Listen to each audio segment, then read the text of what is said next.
Late, so we've been tending to focus on that 5-star, and the news is that Felix Vogt from Switzerland has won the 5-star with a wonderful round. He's become the first Swiss rider to win a top competition, a 5-star competition, for more than 70 years. We're going to be talking to Felix a little bit later, but I want to start talking with Liz Halliday-Sharp, because the American Liz Halliday-Sharp had an absolutely amazing round there in the show jumping. Liz, you were the first rider to go clear inside the time, and it was actually proving to be an incredibly difficult show jumping round. Just talk us through it, because we've got some action here of you and Cooley Quicksilver. So it is always difficult here at Luhmühlen. The course was really, really big. It's always quite technical, but I think the biggest thing we always know here is that you have to try and make the time. This is a young horse. He's 11 years old, and I just was over the moon with him. I mean, he tried so hard for me, and he really stepped up. I think this is probably the biggest track he's ever jumped, and he's kind of a weird, wonderful creature. He's quite goofy. He's quite arrogant, and I think all those things just play into his hands, and yeah, I was just totally thrilled with him. So as I say, you were the first rider to go clear inside the time, and this left you in first place for a bit, and you ended up finishing 5th. Still a huge achievement in a big competition like Luhmühlen. Where does that stand for you in your career? It's my best 5-star finish, yeah, which is pretty cool. I have to say, I never thought the goofy monster would be the one that got me that. But yeah, I think he's a real horse for the future, and I actually would love to bring him back next year, because I think he can do even better, which is really can win exciting. It next year. I hope so. I was watching this. Obviously, he's a Cooley horse, and I was thinking this is the sort of horse that Oliver Townend might have possibly been riding here. How did you get hold of him, and how long have you had him? I've had him from a very, very green 5-year-old. Richard Shane from Cooley Farm and I both found him. We were out on the road. He didn't even turn right when I found him. I mean, he was a goof, and I'm not sure if Ollie would have wanted him. He was a pretty weird and wonderful creature as a young horse, but always extremely athletic. That's what I loved about him. He's very light on his feet. He's a real athlete, and he's sort of like, we joke and say he's triple jointed, because he's the bendiest, wiggliest horse. He's like a big noodle, but that makes him a good athlete. So what did you see in him when he was 5 in Ireland? What made you think he was going to be good? I loved his jump. I thought he was very light on his feet and just a real athlete. You know, he just was so loose in his body, and he just seemed like he could be a real proper one. And it's kind of exciting when you've had a horse for its entire career and trained him, and then they come here and do this for you. I was pretty excited. Now, we just had a tractor go past. That's what that great big noise is about, because it's going to be the German National Championships. The 4-star here is the German National Championships, and this place is going to be absolutely heaving. But I want to keep hold of you, if you don't mind, Liz, for a bit longer, because you're such an interesting character, because not only are you a top-level event rider, but you're also a racing driver, and you're a broadcaster, a commentator, and a presenter. Let's talk about the cars first. Are you just some kind of adrenaline addict? Yeah, I gave up racing a few years ago to try and focus on horses, because I was doing the two together. I was eventing and racing at the same time, and it was a wonderful part of my life that I don't regret at all. And I was lucky enough to race at some of the biggest 24-hour races in the world, and like the Le Mans 24 Hours and various other really big races. And you did well there as well, didn't you? Yeah, we finished 4th one year, which was great. It's a really tough race. Still one of the best things I've ever done in my life, hands down. And I loved endurance racing and endurance sport. It's a real challenge for the team, and it's hopefully something that's going to make me a better team rider as well, that I've had to work in that team environment in a really high pressure sport. And the TV stuff, what happened? Where did that come from? So I actually started doing a bit of commentary and also pit reporting in motorsport. And when I did my last year racing at Le Mans, I then got picked up by Eurosport for 10 years, and I did British Eurosport commentary, and then I did pit reporting for Eurosport International for a lot of years. So that was a lot of fun. I like live TV. I just see Felix Vogt over your shoulder. He's the there winner he of is. the You want to get him? No, I do. But just finally, the first big rider you trained with was William Fox Pitt. That's right. How will you? I mean, have you told him? Does he know that you did so well today? And how will he feel having watched you do so well in a 5-star? Well, I hope he's really pleased for me. I've remained very good friends with William. I first moved to England over 20 years ago, I suppose now, to work for him, and he was a real big inspiration for me and helped spur me on to want to be the rider I am now. And yeah, I hope he was able to watch. And he's sort of watched this horse, and he knows what a goofy, weird little creature he is. And so I think it's for anybody that knows the monster, as we call him at home, will be really proud of what he's achieved today, for sure. It's a World Championship year. Could he be a World Championship horse for you? I hope so, actually. I hope we've proved enough here that he is going to go in on the last day and fight, and that he's a really good cross-country horse. And Yeah, we just don't know, but hopefully. Best of luck. Liz, wonderful cross country yesterday, wonderful show jumping today, 5th place at the Longines Luhmühlen Horse Trials. Huge congratulations. Thank you so much. Okay, I'm going to take your microphone and we are just going to shifty Felix Fogg in. Yes. Felix, come. The second time we've had you on Luhmühlen Lates, or Luhmühlen Lunchtime as we're calling it now. There is your microphone. Wow. Good job. Happy birthday. Exactly. Happy birthday. How old are you today? 32. 32, and you Still win okay. your first 5-star, the biggest win of your career. You knew when you went in there that Kirsty Chabot, who we're going to be speaking to next, had gone clear. You had to go clear. You couldn't afford a single time fold. What was going through your mind? What did you know you had to do? Yeah, I didn't know who it was. I didn't know it was Kirsty, but I knew someone went clear. And yeah, what went through my mind, it was I took the pressure off a little bit by that I told myself it doesn't have to be the win. It's already a bonus that I'm in front and maybe end up 5th. So it took quite a lot of pressure off, and I think he felt it as well. So didn't was big pressure, no. I think we're going to have a look at some of your round now on Calero. I mean, you are really beautiful the way you ride. You rode a wonderful dressage test to get 29. You finished this on your dressage score, which must be one of the best scores that they've had here at Luhmühlen. Yeah. Just talk us through your round. What are you thinking now? I think that's just when I ride in, and I just try to give him a little bit more time, that he calms down maybe a bit, that he gets used to it. I give him a little pat. Yeah, and now in a second I watch on the time how far it is, and then I go. And you look like you're trying to keep him, I mean, is he quite hot? You look like you're trying to keep him calm there with just walking. Yes. That he rests a little bit, that he keeps his energy, and off we go, yeah. The time was incredibly tight. We had very few clears inside the time. How aware were you of that? And did you adjust your lines having already walked it? Did you then think I need to be even tighter than walking it? Yes, I walked it with the Swiss coach Leslie McNaught and Markus Döring, the German coach. So he's a good friend and helped me today. And yeah, I knew that the time is really tight. And I always have time penalties. So today I didn't have just to jump clear. I had to look as well for the time. And did they say that to you? Felix, not today. Today is not the day you have time They penalties. didn't told me, but I think everyone knew. And yeah. Is Leslie McNaught here? She's here. Wow, we should get her in. She's a bit of a legend, isn't she? Leslie McNaught, great person to have training you. She's a legend, yeah. And we talked about Bettina yesterday. Obviously, she's your dressage trainer. Have you spoken to her since winning? No, I don't have my phone. I don't know where it is. Oh, we'll pass it to you. You can borrow it. She's on my phone. We can give her a call later. She'll be so pleased. Okay. And your family. I mean, your grandfather rode at the Olympics. Is that right? Yes. And your brother events. So tell me about your family history in eventing. Yeah, it's a big family history. My grandfather was 1956 in Stockholm at the Olympics, and we rode with him a little bit in a pony time and so on. And yeah, when I won the World Cup, the first World Cup, then my grandmother died, so she waited until the prize giving. So it was always really emotional and really big. And still we have now, my brother's up here north in Hamburg with a farm. I'm down in south with a farm, and my other brother has as well in the south a farm. So we are all into horses, and it's a big family thing, yeah. What are you going to do with all the money? I don't know how much it is. I think it's 33,000 euros, but I'm looking at the press lady. Is it 33,000 euros? She's saying, but it's a lot of money. I mean, this is a Luhmühlen, Longines Luhmühlen horse trial. This is a massive. You're looking so cool now, but I think you're going to get home and you're just going to go, well, maybe. I think at the moment we all can need money when the price is going up. So I'm not the one who throws it out of the window. So I save it probably. What does that mean, throws it out of the window? Yeah, I'm not going and you're not going to go and spend it buy on a stupid Porsche. things. No. The horse, Calero, you won a 4-star with the horse. You won a 4-star with the horse only last month, didn't you? So I mean, this is a wonderful horse for you. Yeah, it took really long. Like 3 weeks ago, he won his first 4-star, and he never won before. He always was second, and the other ones were the winners of my horses. So it took quite long, and now in 1 month, 2 big wins. just incredible. Yeah. And finally, I heard you speaking to some of the press earlier saying that you're not really connected with the Swiss Federation particularly. No. That must be quite difficult for you.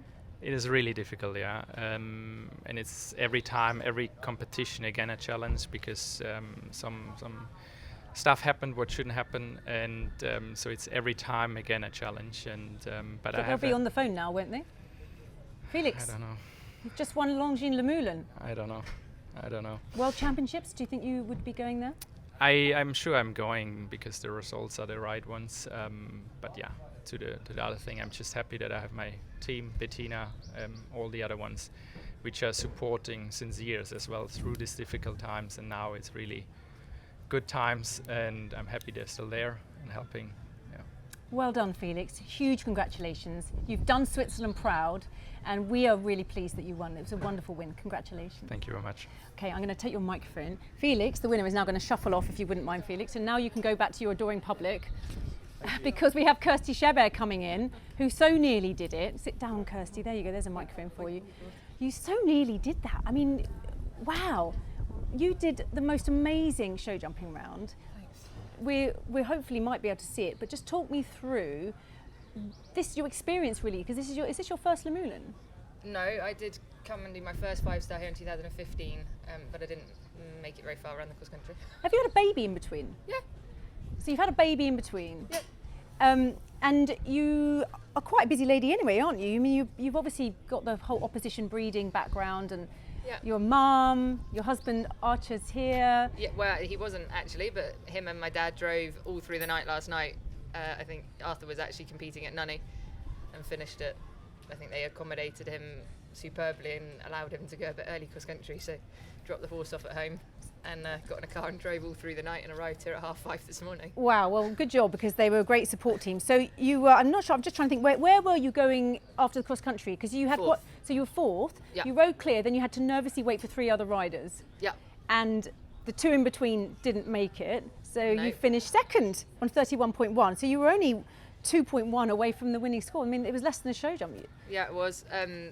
But I actually picked Felix horse out on Friday. I saw him warming up for the dressage, and I was on the phone to somebody and I said, "Oh, that's the most beautiful horse, obviously apart from my own." I'd take that one home in a second, so I'm so pleased for him. Let's talk about Classic, because I was quite interested to read it was bred by Peter Charles, so presumably show jumping Yeah. bred. Yeah. And when did you get hold of him? She came to me as Oh, a sorry, 5-year-old. she. Yeah, all of mine are mares. She came to me as a 5-year-old, so I've had her for a good while now. I know her inside out and back to front. So you've done all the hard work. Me and my team, yeah. But as in, you know, you've produced Oh, her. completely, yeah. I think she jumped a few fences, and apart from that, I hadn't done much. And why are they all mares? Oh, we're going to look at your round actually. Hang on, hold that question. Talk us through your round. What's Well, going through your I mind? haven't even watched it, so that was the fence I was worried about. She just jumped that quite well. And obviously the time was incredibly tight. Yeah, I hadn't. So for me to be told that is probably I'd be a bit of a dazed rabbit in headlights. I'm not very good to be. So they didn't tell you anything? No, Dickie didn't say anything? no. Everybody just told me to do what I would do on her normally. Okay, that's interesting. She touched the back bar of the first double, which I heard, and I thought, God, no. And you had to whip round this bend, because obviously you did. Well, yeah, I guess I liked my turn into here. It was a good jump off turn, which I quite enjoy taking as show jumping. So. Oh, you do? What sort of level do you do show jumping with her? She's won a few B and C handicaps, so I don't know okay. what they're 135-ish. So similar height. Yeah, Because this was quite a big track. Yeah, it was. It was very square, but they jumped so amazingly off the surface. It's got great footing, and they spring off. So It is a great surface Yeah. here at Luhmühlen, isn't Amazing. it? What about the atmosphere? Because it's a. I mean, look, the music's piping up because we've got the German National Championship starting in not too far off. But does the atmosphere get to her, or is it okay? So she's a really funny thing. You would think the atmosphere would, because in the dressage she has been relatively hot, but actually I love every bit of the atmosphere for the jumping phases. And if you hear the hounds are going. We've got the hounds coming in. It's all going on here. Wow. If she hears a pole touch in the warm up, she doesn't like it at all. So actually, I love the atmosphere coming into the show jumping on her. So We're getting covered in dust because the hounds and the horses become thundering past us. If we start looking a bit soft focus, it's because of all the dust. And this is your best 5-star result. yeah, it's been amazing. I've had a really good 3 weeks. She won Mill Street 4-star short 2 weeks ago. My young mare opposition Loire was third at Bramham last week. And is that homebred? Homebred mare, yeah. Who I actually rode the stallion as well, so really special. And then Classic to finish second here, so I've managed my own little secret podium of a 1, 2, 3. And you've just done everyone so proud. I mean, Dickie and Chris Bartley, we're going to come in later, we just had the biggest grins because you girls, and obviously, I mean, we're going to talk about David Dole later, poor old David, but you've done the British team proud. You've done really well here. It's been amazing. I think. How do you even put it into words? I think everybody has their own goals and set their sights on what they want to do. I just wanted to put my demons at badminton to bed, and well, you've done that. Yeah, I spoke to Dickie and Chris straight away after badminton and said, please, I need to fix this, and I had some lessons, and I've had a great 3 weeks. So and what did you have grateful. to fix, and what did they help you with? Mainly a bit of belief and just correcting a few minor tweaks, and I think whether girls suffer more from overthinking, I don't know. That could be very generic, very. I don't know. I don't know. Who knows? Well, I overthink I know stuff. I do. Yeah, so I do. But just to keep my own head in a very clear space is really helpful for me. I've been running all week, and I just put my music on and off I go, and I quite enjoy having 30 minutes to myself. Well, that's just being a mum, frankly, isn't it? It's great having a bit of time to yourself. Kirsty, thank you so much. Well done. Pleasure. Second at the Longines Luhmühlen Horse Trials in the 5-star. That is an absolutely wonderful result. Well done. Thank you very much. Thank you. Right, you can go and find your husband and your children and do all that stuff now. And we've got Janelle Price, another galloping mother, running into our little, well, I call it studio. Is it a studio? Not really. Janelle, there you go. Congratulations, because Janelle came third. A bit of a Luhmühlen specialist really here, aren't you? In fact, the Price is a Luhmühlen specialist. Well, she is. Your little mare, Ferry Dianimo, doing it for you again. Not quite winning this time because Felix and Kirsty were just ahead of you, but you nearly did it again, didn't you? Yeah, look, not bad. She said 4 visits to Luhmühlen for a first, second, third. So, we can't be too unhappy with that. You had a time fault, didn't you, in the show jumping? Yes. Which shows how tight it is. If you have a time fault, then it must be a tight time. I don't know, I'm not quite as fast show jumping as I can be cross country, but no, she jumped a good round, and the times are tight now. I often find we are struggling to make time at these internationals. Tim had already gone in before you on his second horse, or first horse, whichever you want to look at it. Did he talk to you about the course at all? Did he give you any words of advice before you went in? No, not today. I mean, it's the class obviously went very quickly. He was sort of early in, and then I was soon after, and then him again. But, I rode as we walked, and it was big and square. Here's your round. You expect that here at Luhmühlen. Just talk us through what was going through your mind as you were doing that. I was thinking how slow I was at this point. I was thinking I'm really going to have to put the foot down. So on this turn back, I was sort of saying, come on, get on with it. But, the one thing with this mare is she's just such a little fighter.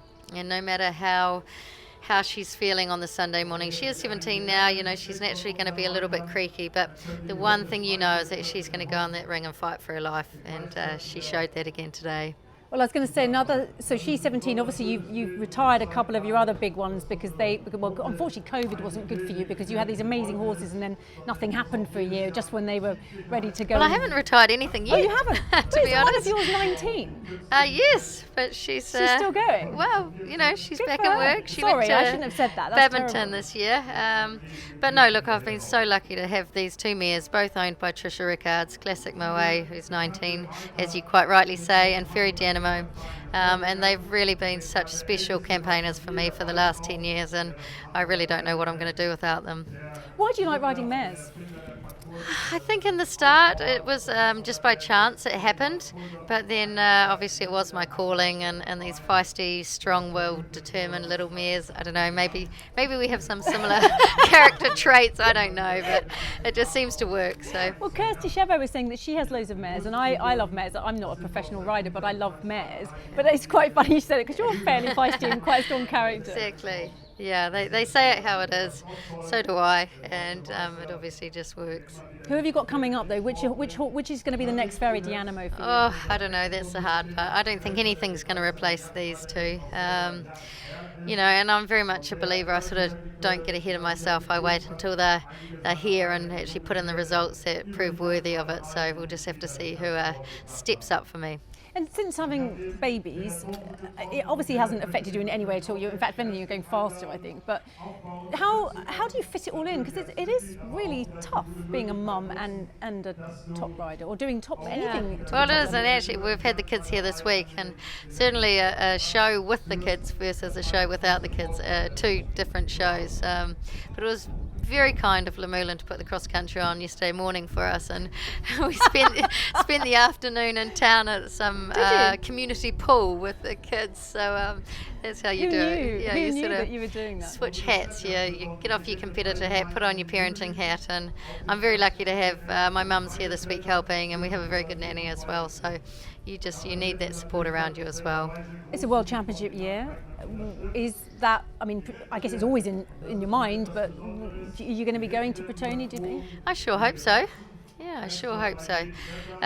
New Zealand is, we're sort of in a bit of a quiet patch. I'd love nothing more than New Zealand to deliver a team medal. Certainly a dream of mine is to be, on teams that perform. So it'd be nice to sort of get us out of that quiet era and sort of lead the charge again. Well, Janelle, look, we all know you're absolutely amazing. I know it's not first place, which is what you're always going for. You're like Oliver Townend, it's always the number one. Yeah. But third place is not bad here, and I know obviously you've won it before, so well done. And you did really well out there, didn't you? Thank you. No, just delighted for the mare. She deserved a good one. We've had a funny couple of years, but through no fault of her own, so it was really special to come and deliver a podium finish on her this week. Well done. Safe journey home. Thank you. Okay, I'm going to take your microphone. Thank you, Janelle, because we're talking about Worlds with Janelle. Well, there are two people over there who are still orchestrating the World Championship teams for the British side, and they're going to come in now because it's the Chris and Dickie show again. Chris Bartle's like, oh, is it time already? Dickie, I'm going to hand you the microphone, please. Come on in. Thank you, Janelle. Come on in, Chris. It's Luhmühlen late, or Luhmühlen lunchtime as we're calling it now. The hounds have gone in. We all got covered in dust as they came thundering past us. It's not been a bad few days for you, really, has it? You two and the British team. Dickie, how are you feeling about it all? No, it's been good. I mean, Kirsty, absolutely fantastic. Very nearly won it. Really knocking on the door, so that was really exciting. And then we've got a few more. Kylie, Fiona, up in there in the top 10, which is really exciting. So that's their sort of 5-star wings well and truly in place now. Looking forward, we've not got many in the short, as you know, but this afternoon then we've got Bubby to jump in the 4-star. So no, all really exciting. Chris, Kirsty was saying that she deliberately doesn't want to be told about the time, and that you know that. So she said you just said to her, go in and do, well, both of you said, just go in and do what you normally do. How is that? Is that quite difficult for you as a coach? Because you, presumably, being a coach, a lot of it is imparting your information and trying to help them, but she didn't want to know about the time. Yeah, and it's always been my principle never to tell the rider the time or the time they have to get. The less they know, the better. They just have one job, and that's to stick to the system. And in effect, if she goes in there and does everything she's trained to do, and with an attitude we're in it to win it, then the rest is out of her control. So I thought she was fantastic today. She rode with real positivity and yet with finesse. It was great to watch. It was lovely, wasn't it? Dickie, again, same question to you, really. I think this is what, I'm obviously not a top coach, but I would find it so hard not to tell them what was going on. Did you what did you say to Kirsty before she went in? No, I mean, Jeremy Scott came out and helped Kirsty, but Jeremy, we both know Jeremy really, really well, and he works with a few of our sort of athletes there. But the deal really is, as Chris said, their job is to go in and jump a clear round. And if the time's tight, they know the time's tight because they've watched the first few go, so they know where they've got to cut the corners. But the point that Chris is making really is they have to go in and stick to the system, not worry, get obsessed with the outcome, stick to the system, and then the outcome looks after itself. There was a really hairy moment, which we've got some pictures of. David Dole in the middle of at the end of an amazing round, looking like he's going to be the first clear of the day, and his saddle starts to move. Just talk me through this, Chris, please. Or Dickie, either. The only reason I would like to, if you don't mind, Chris, is because I helped David warm up and help him a little bit. And both of us, I'll hand over to Chris in a second. I couldn't see it from the far end. Chris, could you? No, I couldn't. No. I just saw the outcome, which was not great. I mean, people told me that the saddles started slipping, and There he he goes started, there. to. Oh my goodness. Yeah.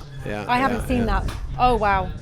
Okay. And He's if okay, there's by the one- way. He gets There were up. two things to learn from that unfortunate incident for David, and he will not forget it, I'm sure. One is, it'd be a good video for the Pony Club, always wear a breastplate. And second is to land in the inside stirrup, you know. I love that you've got your kind of riding So school, Yorkshire riding immediately school my hat Yorkshire on. Riding Centre hat on, and but look, I mean, luckily David walked away, as we see there, and unscathed. It looked pretty dramatic at the time, so we're all very happy that nothing worse came of it. Yeah. I mean, poor lad, last fence. He was doing such a lovely round. Jumped a lovely round, and the horse is quite a small, buzzy horse, so he really, to go in there and do what he did, didn't really deserve that, but hard price to pay. What will you have to do? I mean, what I was thinking, it's never happened to me, but what would you have to do with the horse now? Because that horse is presumably going to have a little bit of kind of PTSD from that, isn't it?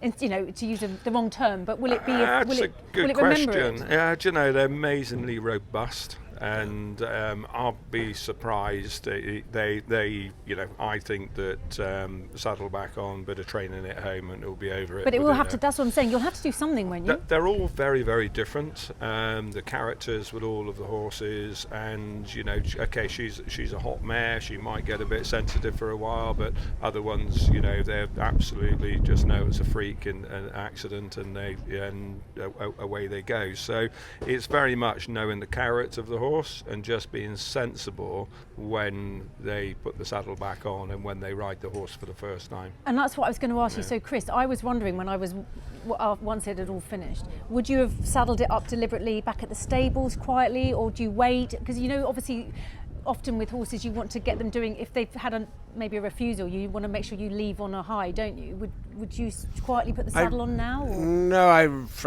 would learn from it, but also forget about it and move on. I really don't think the mare will have any recollection of that incident going forward, and so my thought would be just to wash her down normally, put her to bed, and get on. And this is why you two are the best in the world, really, isn't it? Time will tell whether we were right or not. It is interesting. It wasn't. This is one of my sort of yogi. I can remember Yogi saying this once, that when you put a salt lick in the corner of the field, and you've got your brood mare with 3 or 4 young colts.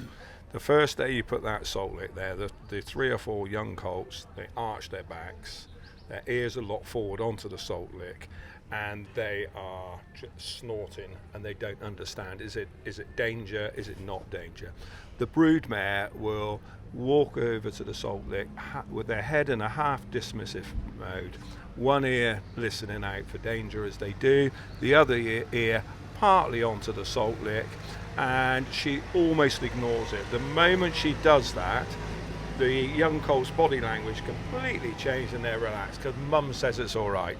And that's the important thing here, is when David, when they resaddle the horse up, just keep to the normal system that they do each time, and you find 99 times out of 10 the horse will say, fine.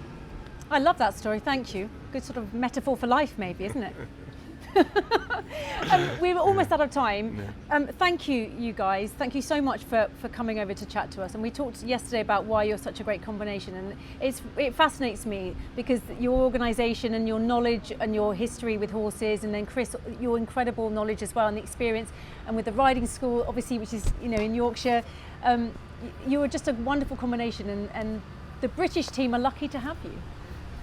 Well, thank you very much for that flattery. I mean, at the end of the day, as you well know, in any sport, you're only as good as your last game, and so we've got to just keep delivering, keep learning from every experience, and every day is another learning occasion. So yeah, I'm looking forward to the next one. The hard bit is to keep evolving. That's when it's really hard. The moment you live in the dream, you're stagnating. Yeah. Well, best of luck with the World Championships and everything else going on this year, and hopefully see you at somewhere or another this summer. Safe journey home. Thank you very much. And now we're going to say goodbye now because we are out of time here with Luhmühlen Lates or Luhmühlen lunchtime. They've got the water out there because it's the Messmer Trophy here this afternoon. That is the 4-star here at Luhmühlen.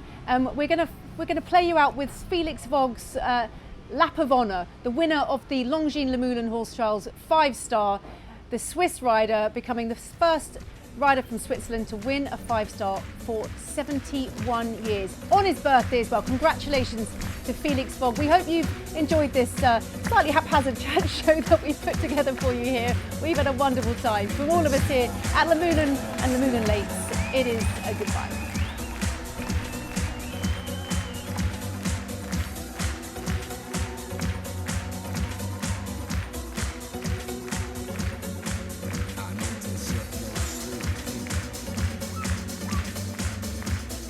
Longines CCI 5-Sterne-Prüfung. Hier noch einmal die Sieger Colero und Felix Vogt, Schweiz.